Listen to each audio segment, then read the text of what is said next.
fotografía del cine apenas tiene un siglo y por la proximidad de sus orígenes, su partida de nacimiento nos es bien conocida.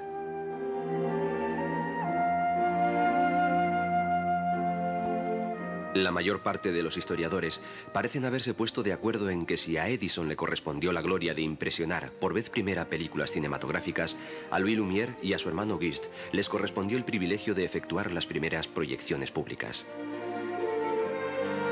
La fecha que eligieron para la presentación del cinematógrafo fue el 28 de diciembre de 1895 en un café de París. El local era un saloncito situado en el sótano del Gran Café.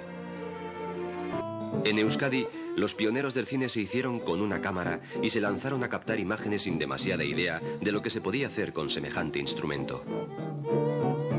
Al principio recorrían nuestra geografía con sus cámaras, realizando documentales sobre paisajes, escenas de la vida cotidiana o fiestas.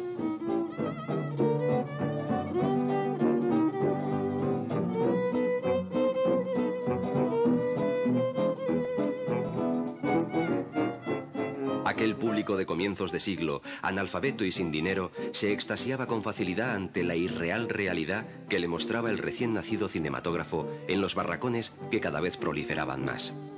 Si al principio el cine era documental, pronto se incorporaron elementos teatrales y comenzaron a explorar las posibilidades de aquel prometedor juguete mágico. Basterreche tuvieron que hipotecar su casa.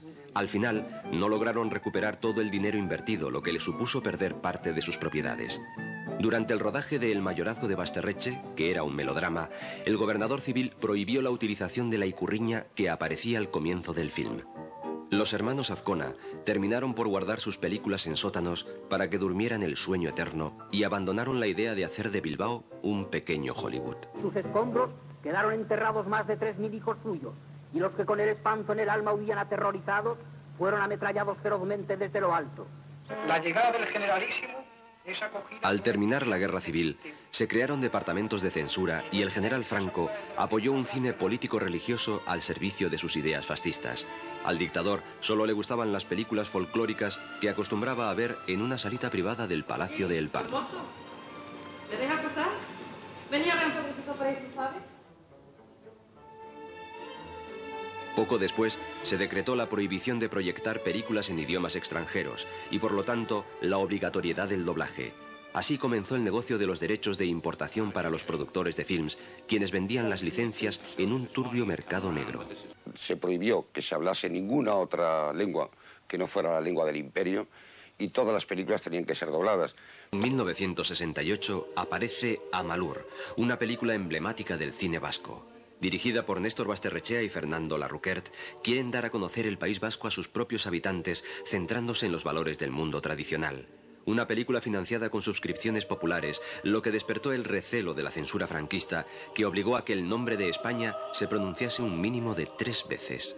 Lamentablemente, al inicio había 3 elementos que definían o intentaban definir al cine vasco. Por una parte, que se tocara una temática relacionada con el País Vasco. En segundo lugar, que además de eso, los intérpretes y fundamentalmente el director fuera alguien ligado al país o alguien nacido aquí, un director vasco. Y en tercer lugar, un tercer elemento que ha ido entrando poco a poco, pero que yo creo que es el más importante a largo plazo, y es que la producción del cine sea vasca, aunque el tema no sea vasco, aunque no todos los intérpretes, todos los técnicos, todo el director sea vasco, sin embargo sea una película producida por empresas vascas radicadas aquí, porque yo creo que esta participación empresarial productora vasca es la que va a dar futuro al cine vasco.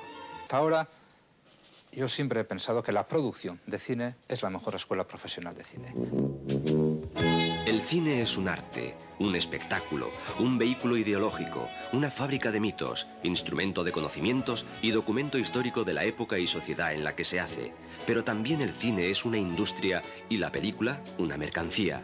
Para hacer un film es necesario reunir a una legión de técnicos especializados y contar con unos equipos e instalaciones complejas.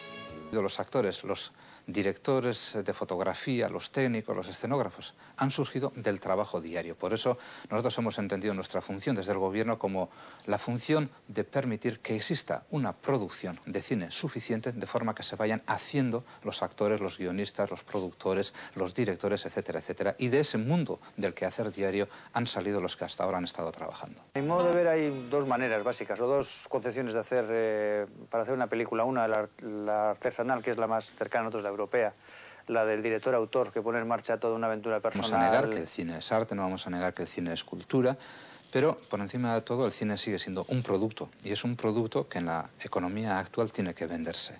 Para eso se necesitan básicamente dos condiciones. Por una parte, una estructura empresarial de producción que merezca el nombre, es decir, considerarlo ya como industria y consolidar esa estructura empresarial en Euskadi. Y en segundo lugar, no olvidar todos aquellos aspectos de marketing sin los cuales un producto no se puede vender. Está el otro esquema de trabajo que es un poco el vinculado a criterios industriales, que consiste en que son empresas que suministran, digamos, a un mercado una demanda, una serie de productos de todo tipo. Pueden ser desde películas que pretenden ir a Cannes como películas que quieren morir en sí mismas la madrugada que se pasan por televisión, y que ya implica otro tipo de financiación, implica otro tipo de planificación de la recuperación de los costos, etc. Las autoridades del gobierno vasco aplicaron en los años 80 unas medidas inteligentes y eficaces para estimular una producción autónoma, en la que destacaron La fuga de Segovia y La muerte de Miquel, de Imanol Uribe, La conquista de Albania, de Alfonso Hungría, Aquelarre, de Pedro Olea, y Tasio y 27 horas, ambas de Moncho Armendáriz. Yo pienso que se puede hacer un balance, y el balance es en conjunto muy positivo, y yo creo que lo que mejor refleja el hecho de que sea un balance positivo es el que se pueda hablar de un cine vasco. Aunque muchas veces no sepamos ni siquiera definirlo, es un pequeño misterio, es un pequeño milagro que está ahí. Y el hecho de que exista y de que se pueda hablar de ello y de que nos preocupemos de su futuro significa que hay algo que podemos cuidar y que por lo tanto el esfuerzo de muchísima gente ha valido la pena y ha sembrado algo que está ahora en nuestras manos y que debemos cuidar de cara al futuro.